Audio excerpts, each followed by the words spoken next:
오늘 말씀의 제목입니다. 누가 돌을 옮겨 놓았는가? 누가 돌을 옮겨 놓았는가라는 제목으로 여러분께 말씀을 전하고자 합니다. 여러분, 세계에 여러 종교들이 있습니다. 그 종교들에는 창시자들이 있어요.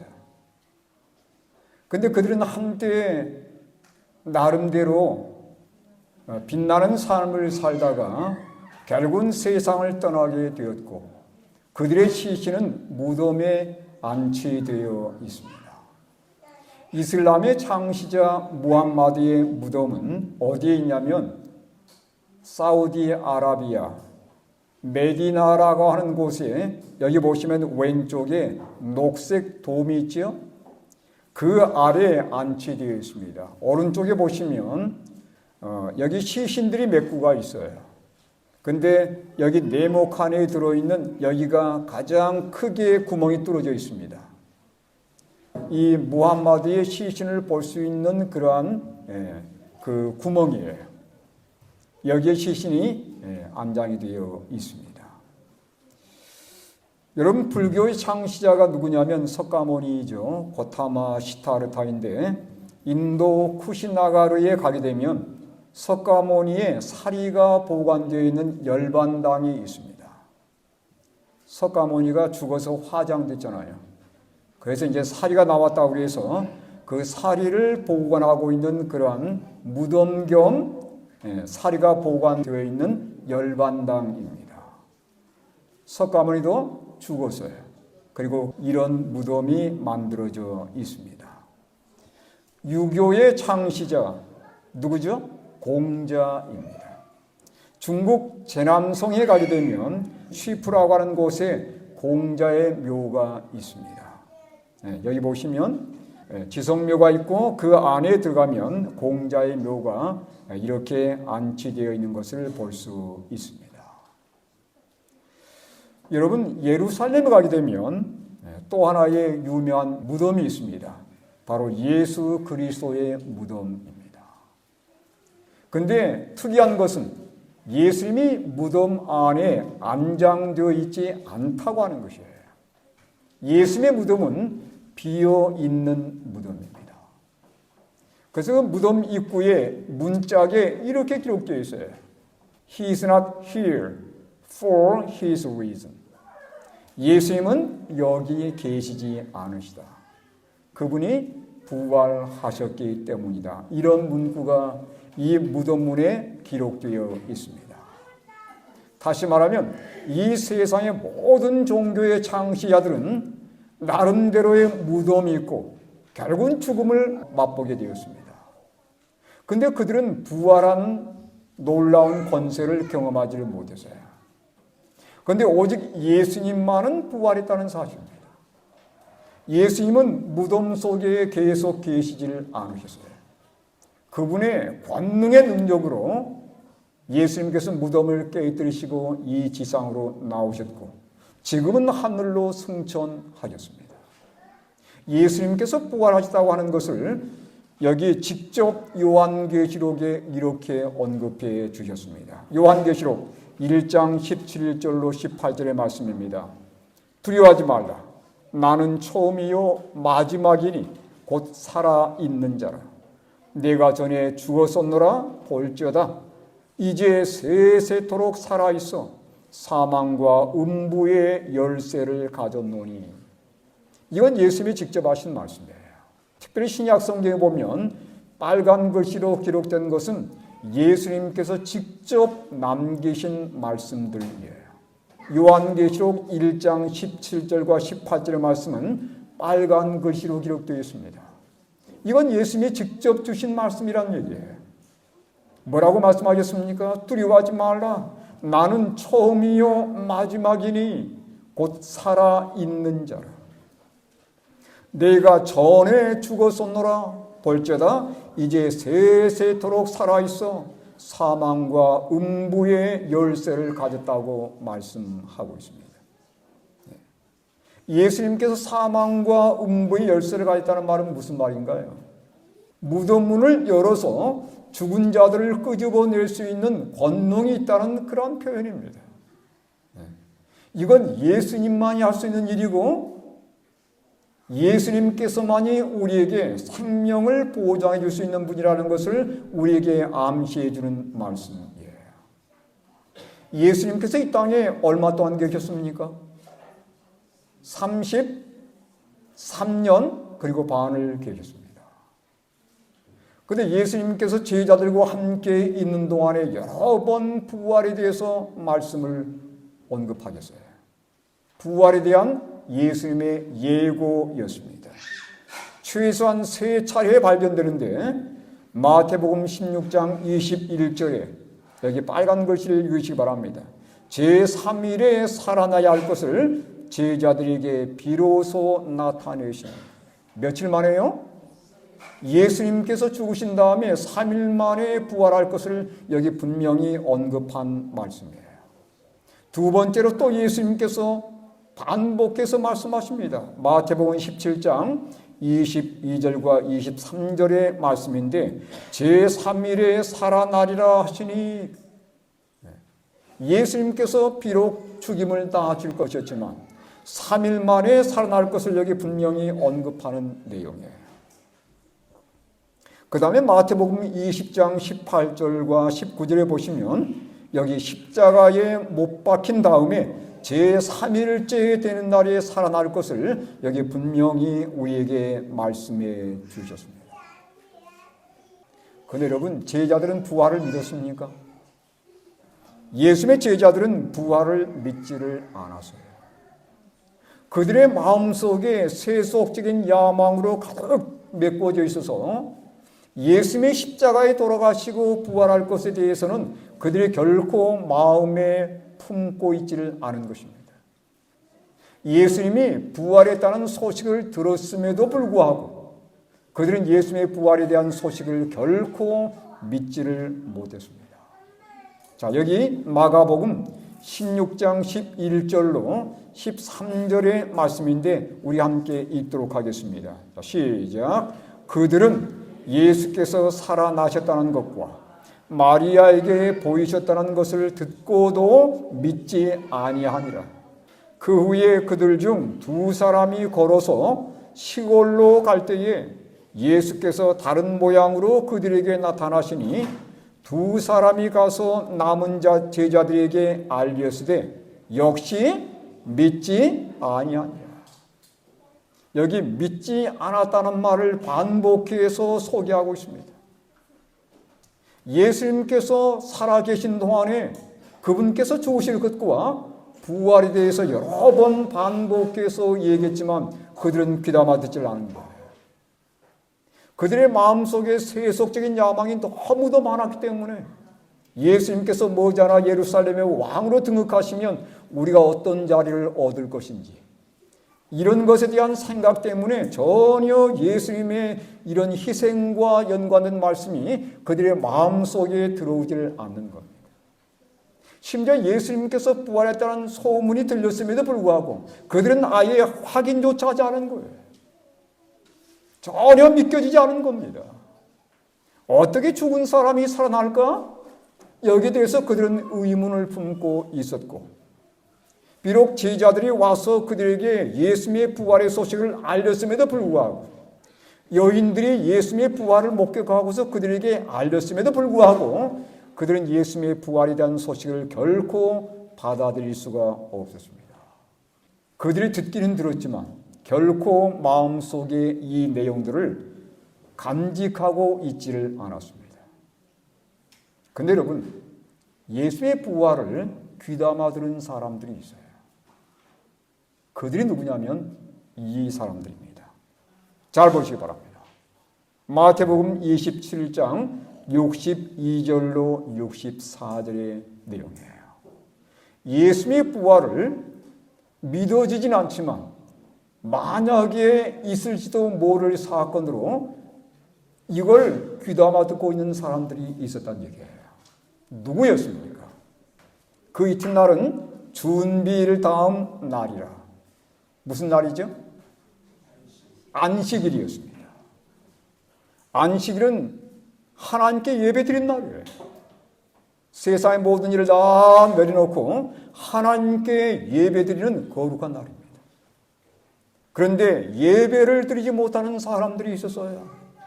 무엇 때문에 예배를 드리지 못했냐면 예수님이 말씀한 것 때문에 마음이 너무도 근심되고 두려워서 감히 예배를 드리지 못하고 어떻게 하면 예수님의 살아남을 막을까 궁리하는 자들이 있었습니다. 그들이 누구냐면 대제사장들과 바리새인들이었어요. 제가 한번 읽어보겠습니다. 대제사장들과 바리새인들이 함께 빌라도에게 모여 이르되 주여 저 속이던 자가 예수님을 말하는 거죠. 살아있을 때 말하되 내가 사흘 후에 다시 살아나리라 한 것을 우리가 기억하노니 그러므로 명령하여 그 무덤을 사흘까지 굳게 지키게 하소서. 사흘 만에 살아난다고 말씀을 들었기 때문에 사흘만 잘 지키면 문제가 지나갈 거라고 생각을 한 겁니다. 그의 제자들이 와서 시체를 도둑질하여 가고 백성에게 말하되 그가 죽은 자 가운데서 살아났다 하면 후에 소금이 전보다 더 클까 하나이다 하니. 여기서 궁금하게 생각되는 게 있어요. 제자들은 전혀 예수님의 부활에 대해서 꿈에도 생각질 않았지만 예수님의 부활을 염두하던 사람들이 있었다는 얘기예요. 그들은 어떻게 예수의 부활에 대한 소식을 들었을까요? 예수님께서 부활한다더라. 누가 이뤄졌을 것 같습니까? 이 사람입니다. 가룟 유다가 알려준 거예요. 우리가 몇 차례 들었는데 예수님께서 죽었다가 부활한다는 얘기를 들었습니다. 이렇게 전해주는 거예요. 네. 그래서 이 내용을 귀담아 듣고 있었던 대제사장들과 바리새인들이 예수의 부활을 막기 위해서, 물론 그들은 믿지 않았습니다. 근데 다만 혹시라도 예수님의 시신을 훔쳐다가 마치 예수님이 부활한 것처럼 그렇게 사람들을 속이는 게 염려가 되어가지고 빌라도에게 가서 뭔 제안을 한 겁니까? 무덤을 지키도록 제안을 한 거예요. 자, 빌라도는 어떤 조치를 했을까요? 이 대제사장과 그 다음에 바리새인들이 아주 진지하게 그러한 제안을 했을 때 이 빌라도도 가만히 있을 수가 없었습니다. 여러분, 놀라운 것은 지금까지 모든 내용들이 예수님께서 말씀하신 바대로 진행이 되었거든요. 빌라도가 하나님을 믿지 않았지만 뭔가 그의 마음속에 두려움이 엄습했습니다. 만에 하나라도 부활하신 예수님을 만난다면 그는 아마 기절할 거예요. 그래서 만에 하나 있을지 모를 그 일을 위해서 대비를 세운 것입니다. 자, 여기 마태복음 27장 65절로 66절의 말씀이에요. 빌라도가 이르되 너희에게 누가 있으니? 경비병이 있으니 파수꾼들입니다. 가서 힘대로 굳게 지키라 하거늘 그들이 경비병과 함께 가서 어떻게 했습니까? 돌을 아예 인봉해 버렸습니다. 그러니까 이 총독의 허가 없이는 절대로 무덤문을 만질 수가 없는 거예요. 무덤문을 열 수가 없는 겁니다. 총독의 허가가 없는 한 견고하게 무덤을 지킨 거예요. 그리고 경비병을 풀어서 아예 예수님께서 나오지 못하도록, 혹시라도 제자들이 와서 무덤문을 열고서 시신을 훔쳐가는 일이 없도록 그들은 철저히 경비를 한 겁니다. 여러분, 경비병의 숫자가 몇 명이었을까요? 예수의 무덤을 지키고 있었던 경비병의 숫자 몇 명일 것 같습니까? 한 10명쯤 될 것 같아요? 예수님의 무덤을 막았었던 경비병의 숫자는 100명이었습니다. 여러분, 상당히 많은 숫자예요. 그들이 무덤문을 돌로 막은 것뿐만 아니라 아예 인봉까지 해서 누구도 건들지 못하게 만들어버린 거예요. 그런데 여러분, 시간이 지나면서 하나님께서 말씀하신 때가 다가오고 있었습니다. 3일 만에 부활할 거라고 말씀했잖아요. 여러분, 어느 누가 하나님 말씀을 거역할 수 있습니까? 네? 어느 누가 감히 하나님께서 우리에게 주신 말씀을 막아설 수 있을까요? 일요일 아침 놀라운 일이 발생합니다. 여기 보시겠습니다. 무덤 입구에 돌이 굴려지는 사건이에요. 마태복음 28장 1절로 4절에 이렇게 그 사건을 언급하고 있습니다. 함께 읽어보겠습니다. 자, 준비됐습니까? 시작. 안식일이 다 지나고 안식 후 첫날이 되려는 새벽에 막달라 마리아와 다른 마리아가 무덤을 보려고 갔더니 큰 지진이 나며 주의 천사가 하늘로부터 내려와 돌을 굴려내고 그 위에 앉았는데 그 형상이 번개 같고 그 옷은 눈같이 희거늘 지키던 자들이 그를 무서워하여 떨며 죽은 사람과 같이 되었더라. 100명의 경비병을 풀어서 무덤문을 막았는데 성공적이었어요? 아닙니다. 순간적인 반전이 일어난 거예요. 하나님께서 누구를 보내셨어요? 천사를 보내셨는데 이 천사가 누구냐면 가브리엘 천사입니다. 마치 손가락 하나 가지고 조약돌을 굴리듯이 순식간에 이 엄청나게 육중한 돌을 굴려버린 거예요. 그 다음에 수많은 천사들이 함께 내려왔습니다. 예수님의 부활을 환영하기 위해서. 그러니까 주변이 갑자기 영광으로 환하게 된 거예요. 여러분, 예수님이 십자가에 돌아가실 때는 온 주변이 깜깜해졌습니다. 해가 빛을 잃어버렸어요. 이 군병들은 그 장면을 목격했던 사람들입니다. 그런데 이제는 일요일 새벽 이른 아침이었어요. 아직도 깜깜한 시간이었습니다. 갑자기 주변이 환하게 바꿔지면서 천사가 내려왔고 예수님께서 무덤문을 나서서 나오신 겁니다. 이 장면을 보면서 이 군병들이 어떻게 됐다고 말씀하고 있습니까? 지키던 자들이 그를 무서워하여 떨며 죽은 사람과 같이 되었더라. 예수님께서 무덤을 나오시는 장면입니다. 예수님께서 부활하시는 거예요. 사람들이 온갖 노력을 기울여서 무덤을 봉쇄하고 예수님이 그것을 나오지 못하도록 최후의 노력을 기울였지만 그러나 예수님은 아주 간단한 방식으로 무덤에서 나오셨습니다. 여러분, 예수의 부활은 마귀도 막지를 못하는 거예요. 마귀는 그 순간에 예수의 무덤을 막기 위해서 최선을 다해서 노력했을 것입니다. 그런데 그 마귀도 결코 예수의 무덤문을 막지 못했다는 사실이에요. 여러분, 여기 부활의 목격자들이 있습니다. 먼저는 무덤을 파수했던 100명의 경비병들입니다. 그들은 예수님께서 무덤에서 나오는 장면을 직접 보았던 거예요.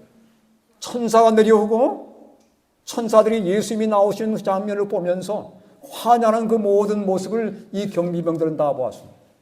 너무도 두렵고 그들에게는 엄청난 장면이었어요. 다 쓰러져 버렸습니다. 두 번째예요. 아침 일찍이 무덤을 찾아왔던 두 여인들.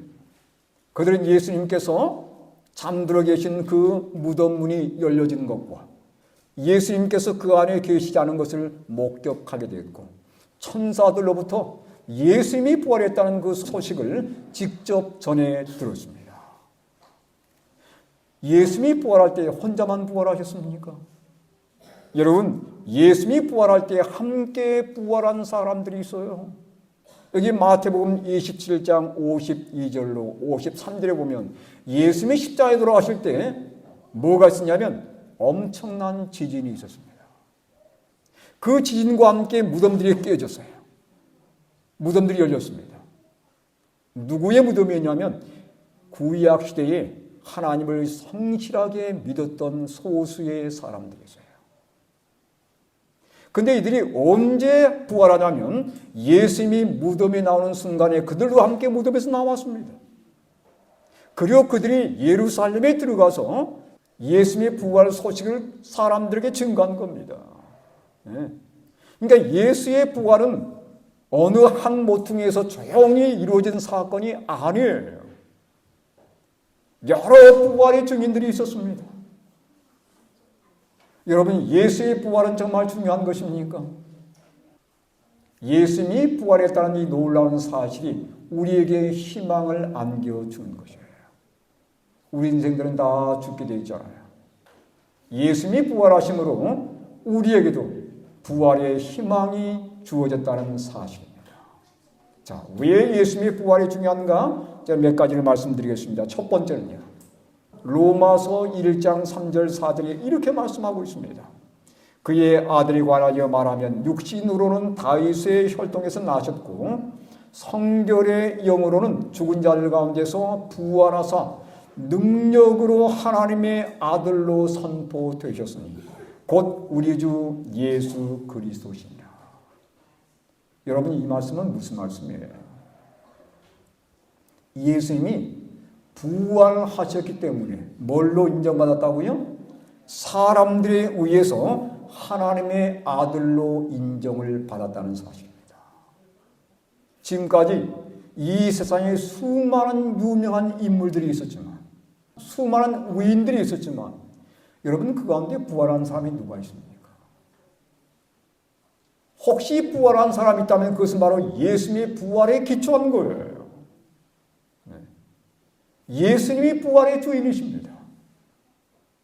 예수님이 부활하셔서 그분이 진정 하나님의 아들이란 사실을 온 세상에 선포하신 것이에요. 여러분, 십자가 이후에 다시 살아나는 생명이 없다면 그것은 아무런 의미가 없는 것입니다. 그런데 예수님께서 부활하심으로 하나님의 진정한 아들로서 인정을 받게 되었다는 사실이에요. 이건 하나님만이 할 수 있는 일입니다. 왜 예수님의 부활은 중요한가? 이것 때문이에요. 고린도전서 15장 17절 18절의 말씀입니다. 읽겠습니다. 시작. 그리스도께서 다시 살아나신 일이 없으며 너희의 믿음도 헛되고 너희가 여전히 죄 가운데 있을 것이요 또한 그리스도 안에서 잠자는 자도 망하였으리니. 여러분, 부활이 없다면 우리의 믿음도 헛것이라고 말씀하고 있고 우리는 여전히 죄 가운데 살게 될 것이며 믿음 안에 잠든 성도들도 영원히 살아난 일이 없게 될 것이라는 것입니다. 그러니까 부활은 이 기독교에 있어서 가장 중요한 교리 가운데 하나예요. 우리가 예수님을 믿는 믿음의 의미가 사라지는 겁니다. 만약 부활이 없다면 말이에요. 세 번째, 왜 부활이 중요한가? 여기 고린도전서 15장 55절과 57절의 말씀입니다. 사망아, 너의 승리가 어디 있느냐? 사망아, 내가 쏘는 것이 어디 있느냐? 우리 주 예수 그리스도로 말미암아 우리에게 승리를 주시는 하나님께 감사하노니. 여러분, 부활이 왜 중요해요? 우리가 죽어도 다시 살 수 있다는 부활 때문에 우리가 예수님의 어떤 일을 할지라도 두려움 없이 할 수 있는 것입니다. 예수님이 부활했다는 사실을 그들이 깨닫게 되자 초기 제자들은 달라졌습니다. 그들은 담대하게 예수님의 복음을 증거하는 거예요. 왜냐하면 죽어도 뭐가 보장되어 있는 겁니까? 부활이 보장되어 있는 겁니다. 그러니 그들은 하나님의 말씀을 증거하며 하나님의 일을 하는 데 있어서 결코 사람을 두려워하지 않았어요. 죽는 것을 결코 두려워하지 않았습니다. 우리가 담대하게 예수님의 말씀을 증거할 수 있고 하나님 사업에 열심을 내서 담대하게 그 일을 할 수 있는 길은 예수님께서 나를 부활시킬 것이라는 그 믿음을 가질 때입니다. 여러분, 제자들은 순교를 당하는 그러한 어려움도 있었지만 그들은 두려움 없이 주저함 없이 하나님의 기별을 증거했었습니다. 그래서 부활은 중요한 거예요. 여러분, 예수님께서 무덤에서 나올 때 이렇게 외쳤다고 합니다. 시대의 소망 785쪽의 말씀인데, 갈라진 요셉의 무덤을 향하여 그리스도께서는 나는 부활이요 생명이라고 외쳤다는 것이에요. 이 말씀은 누구만이 하실 수 있는 말씀이라고 했습니까? 이 말씀은 하나님만이 하실 수 있는 말씀입니다. 예수님의 무덤에서 나오면서 나는 부활이요 생명이라고 외치면서 예수님께서 나오셨습니다. 여러분, 이 말씀을 어디에서 예수님이 먼저 하셨냐면 나사로의 무덤에서 먼저 이 말씀을 하셨어요. 요한복음 11장 25절 26절에 보니까 예수께서 이르시되 나는 부활이요 생명이니 나를 믿는 자는 죽어도 살겠고, 예수님을 믿고 그의 말씀대로 사는 자들은 비록 죽을지라도 다시 살 수 있는 놀라운 특권이 주어질 것을 여기 분명히 언급해 주셨습니다. 뭐가 주어진다는 얘기예요? 부활이 있다는 말씀입니다. 예수님을 믿고 잠든 모든 자들에게 예수님께서 부활하신 것처럼 우리 모든 이들에게 부활이 있다는 이 놀라운 기별을 여러분 결코 잊지 않게 되길 바랍니다. 지난주에 우리가 장로님을 먼저 보냈지만 우리에게 희망이 있습니다. 우리에게도 부활이 있다는 사실이에요. 잠시 눈을 감았다가 눈을 뜨게 되면 예수님께서 와 계시는 장면을 보게 될 것입니다. 여러분, 여기 분명히 우리에게 말씀해 주셨는데 데살로니가전서 4장 13절 14절에 형제들아, 자는 자들에 관해서는, 예수 믿고 잠자는 사람들에 대해서는 결코 너희가 알지 못함을 원하지 않는다고 말씀하면서 소망 없는 다른 이와 같이 뭐하지 말라? 슬퍼하지 말라는 거예요. 다시 만날 약속이 있기 때문이라는 겁니다. 하나님을 모르는 사람들에게는 이 부활의 소망이 없습니다. 그런데 하나님을 믿고 주의 말씀대로 사는 자들에게는 우리에게 놀라운 약속이 보장되어 있어요. 부활의 놀라운 약속입니다. 이 약속 때문에 우리가 슬픔을 잊을 수 있다고 분명히 성경은 우리에게 말씀해 주고 있습니다.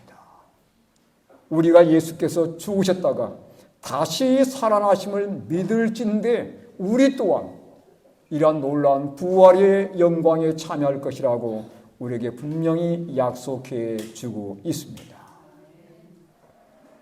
여러분, 예수님이 재림하신 다음 다시는 이 세상에는 뭐가 없어요? 사망이 없습니다. 여기 분명히 말씀하잖아요. 다시는 사망이 없고. 여기 연세 많으신 우리 할머니 집사님들이 계십니다. 여러분, 결코 이 죽음에 대해서 두려워하지 않게 되길 바랍니다. 저녁에 잠을 자면서 아침에 일어나면서 우리는 부활 연습을 하는 거예요. 잠을 깨면서 우리는 부활의 연습을 하고 있는 거예요. 예수님이 오시면 이제는 영원히 눈을 감지 않는, 다시는 사망이 없는 그 나라에서 애통하는 일이 있겠습니까? 곡하는 일이 있습니까? 슬퍼할 일이 있습니까? 전혀 없습니다. 다시는 질병 때문에 어려움 당한 일도 없을 것입니다. 이러한 놀라운 약속이 우리에게 주어졌기에 우리가 지금도 예수님을 믿고 믿음 가운데 위로받고 살아갈 수 있는 거예요. 어떠한 삶의 어려움이 올지라도 담대하게 예수의 말씀을 붙들 수 있는 것입니다. 저는 우리 믿음의 성도님들이 이번 이 모든 경험들을 치르면서 다시 한번 하늘의 소망을 두시고 내 몸도 언젠가는 부활할 것이라는 이 확고한 믿음 가지고 계속해서 전진할 수 있게 되기를 간절히 바랍니다. 여러분, 여기 예수님의 부활이 얼마나 확실한지에 대해서 한 분이 이런 글을 기록했어요. 제목은 누가 돌을 옮겨 놓았는가라는 책자입니다. 프랭크 모리슨이라는 분이 이 책을 기록했는데 이 책의 내용이 이런 거예요. 이 사람은 회의주의자였습니다. 성경을 믿지 않는 사람이었어요. 그리고 예수님의 부활에 대한 소식을 하나의 전설이거나 아니면 신화, 이 가짜 꾸미는 얘기라고 생각한 겁니다. 그러면서 예수님의 부활이 잘못되었다는 것을 사람들에게 알리고자 예수님의 부활 사건을 조사하기 시작했어요. 그는 여러 날 동안 성경을 읽고 예수님의 부활에 대한 여러 자료들을 찾은 결과 그는 전혀 다른 동기로 글을 쓰게 되었습니다. 예수의 부활을 반박하기 위해서 글을 썼다가 이제 예수의 부활을 주장하는 그러한 글을 남기게 된 거예요. 제목이 바로 이겁니다. 누가 돌을 옮겨 놓았는가? 누가 돌을 옮겼습니까? 하늘의 천사가 돌을 옮겼고 예수님께서 나오셔서 무덤을 빈 무덤으로 만드셨어요. 이건 사람이 한 일이 아닙니다. 여기 이 저자는 이렇게 얘기하고 있습니다. 이 돌은 무덤을 말하던 돌이에요. 인간의 손으로 옮겨진 것이 아니다. 사람의 손으로 돌을 굴려낸 게 아니란 얘기예요. 이 무덤은 인간의 능력으로 열리질 않았다. 그날 아침 무덤에서 벌어진 이 일은 이 땅에 어떤 인간의 의도나 계략을 초월하는 것이었다. 사람들은 오히려 막았잖아요. 그죠? 군사들을 풀어가지고 무덤을 지키지 않습니까?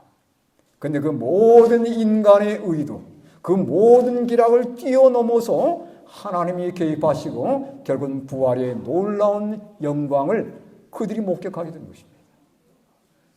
부활은 분명한 사건이라는 것을, 확실한 사건이었음을 오히려 입증하는 그러한 사건이 된 것이에요. 그 다음에 결론을 이렇게 내렸습니다. 이 책의 결론이에요. 예수는 죽으셨고 장사되셨고 사흘 만에 무덤은 비어 있었다. 그리고 나는 그 빈 무덤 앞에서 그분이 진실로 살아나셨음을 인정하지 않을 수 없었다. 예수의 부활을 부인하기 위해서 이 사람은 자료들을 조사했다가 결국은 여러 자료들을 보면서 여러 곳을 찾아다니면서 결국 내린 결론이 이거였습니다. 나는 그 빈 무덤 앞에서 그분이 진실로 살아나셨음을 인정하지 않을 수 없었다. 여러분, 부활은 사실입니다. 그리고 부활은 진리입니다.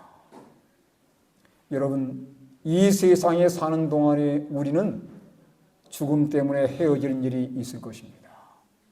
그러나 잠깐 후면 예수님께서 분명히 오실 것이고 우리의 생명은 영원한 생명을 상속받기 위해서 눈을 뜨게 될 것입니다. 예수님의 영광과 더불어서 헤어진 모든 가족들이 함께 만나는 상봉의 기회가 분명히 우리에게 주어질 것입니다. 저는 우리 모든 성도님들이 이러한 부활의 소망을 안고 살아갈 수 있게 되기를 간절히 바랍니다. 우리 장로님의 가족뿐만 아니라 우리 모든 성도들이 이 부활이 분명하다는 믿음을 가지시고 예수님이 잠깐 후면 오실 터인데 그때 다 함께 그 영광에 참여하셔서 헤어졌던 우리의 믿음의 가족들을 만나는 극적 상봉의 영광스러운 순간을 다 함께 경험할 수 있게 되길 간절히 바라면서 오늘 말씀을 드리겠습니다.